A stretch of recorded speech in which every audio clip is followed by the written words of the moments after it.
Morning children, welcome to the second session of States of Matter. Before starting today's session, let us recap the last session. So anything that has mass and even occupies space is called matter.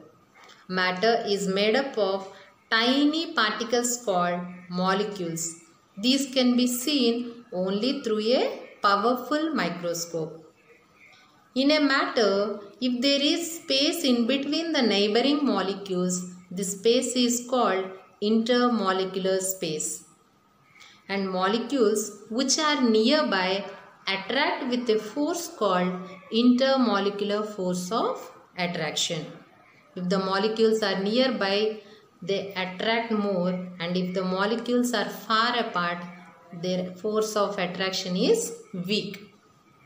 And later we have discussed the three different forms of matter like solids, liquids and gases.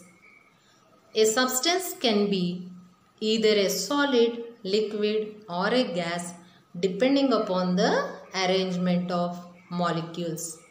If the molecules are tightly packed, then it can be a solid. If the molecules are loosely packed, then it can be a liquid. If the molecules are far apart, then it can be a gas. For a clear understanding, we have even discussed the example with an ice. So water exists in all these three forms. So shall we start today's session? Come on. Words to memorize. Solids. S-O-L-I-D-S. Solids. Liquids. L-I-Q-U-I-D-S. Liquids. Gases. G-A-S-E-S. Gases. Negligible. N-E-G-L-I-G-I-B-L-E. Negligible. Movement. M-O-V-E-M-E-N-T.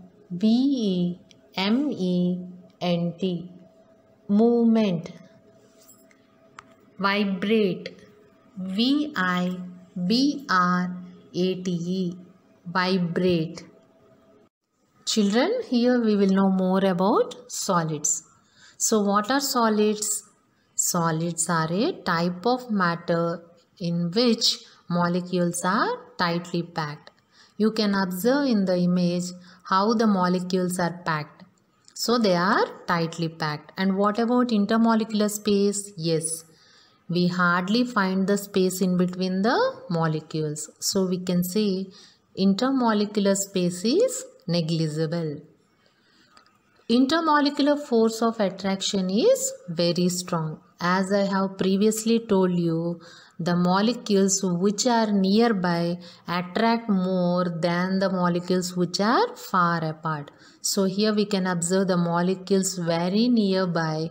So they have the strong force of attraction. And how is their movement? They simply vibrate at their fixed positions. So because of this tightly packed arrangement of molecules, they have a fixed shape and volume. Now we will know more about liquids.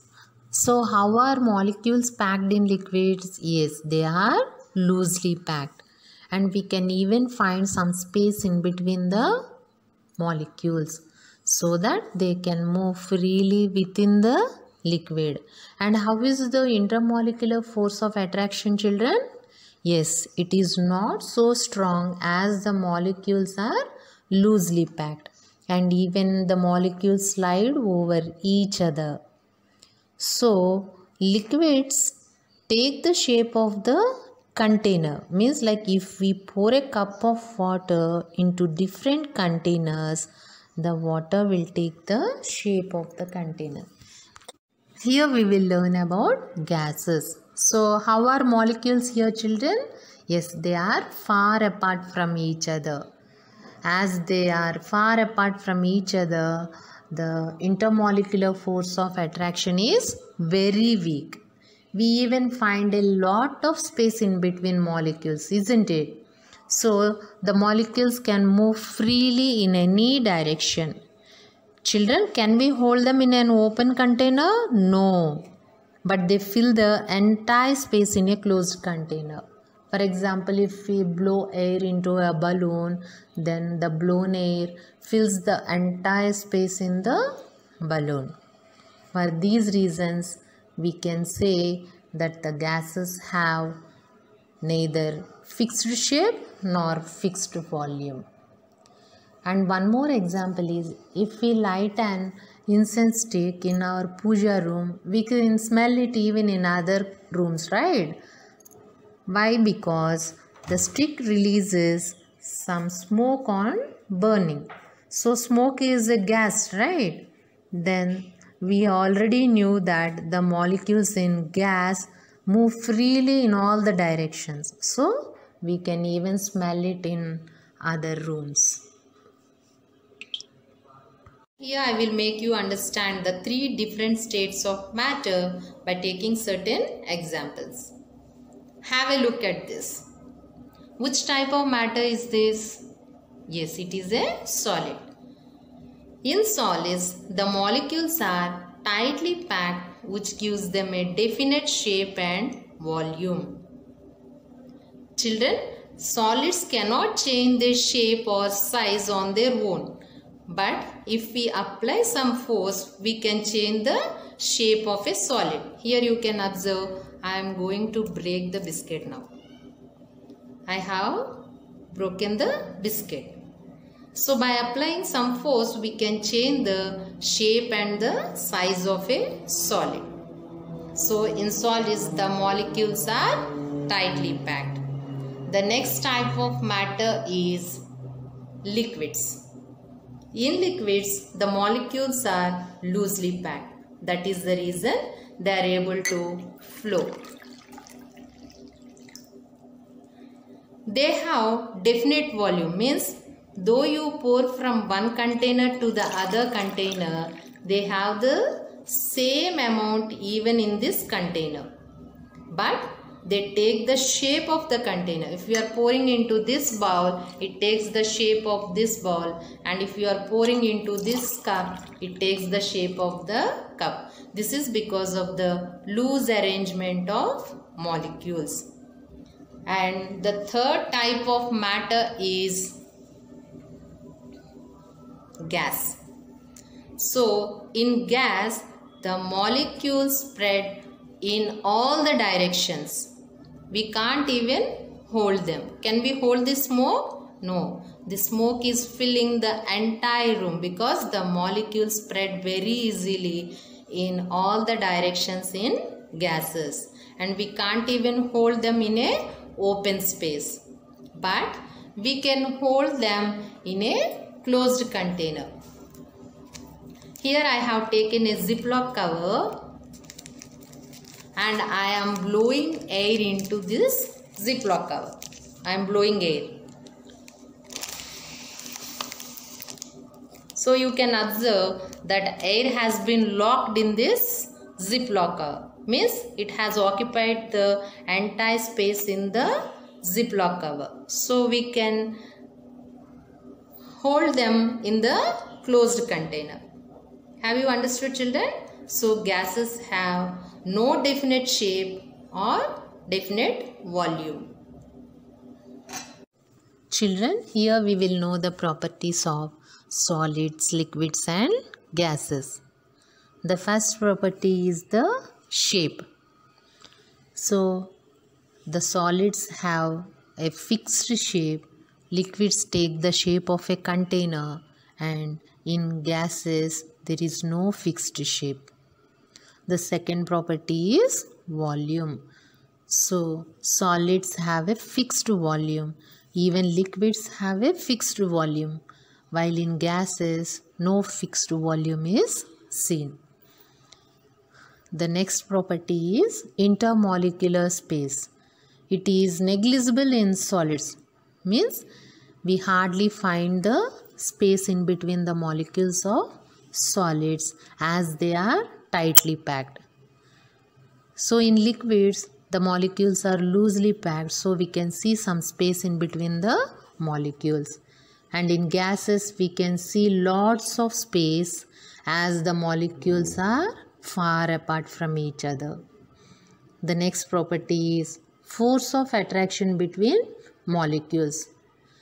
As the molecules are close and tightly packed, the force of attraction between molecules is very strong.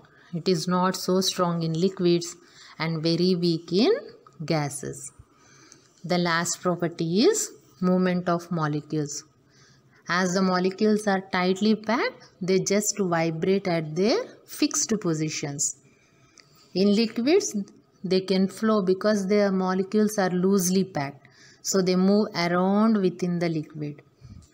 And in gases, the molecules move freely in all the directions. So these are the properties of solids, liquids and gases.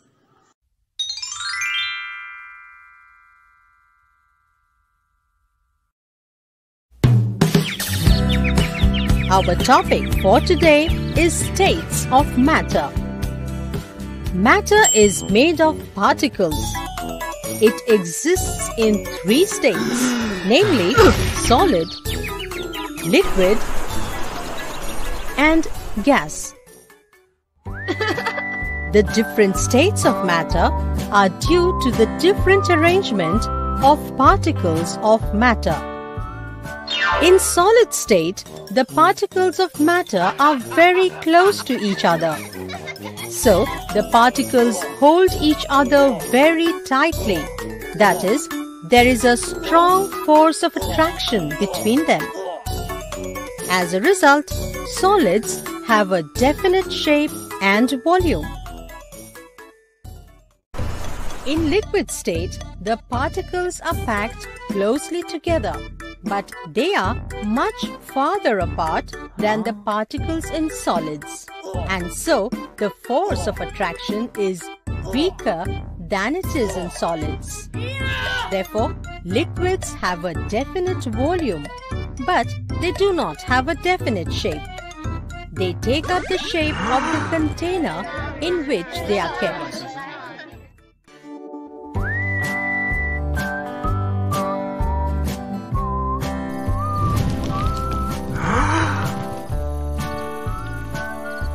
In gases, the particles of matter are very far away from each other, and so the force of attraction between them is very weak.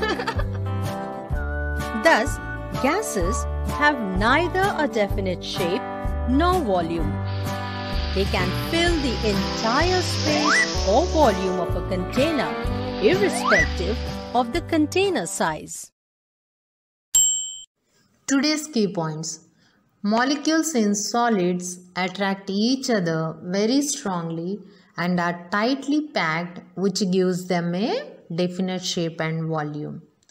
And how are molecules in liquids? They do not attract each other and are loosely packed.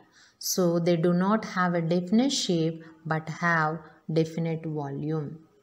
Molecules in gases are far apart from each other, so they do not have a definite shape and volume.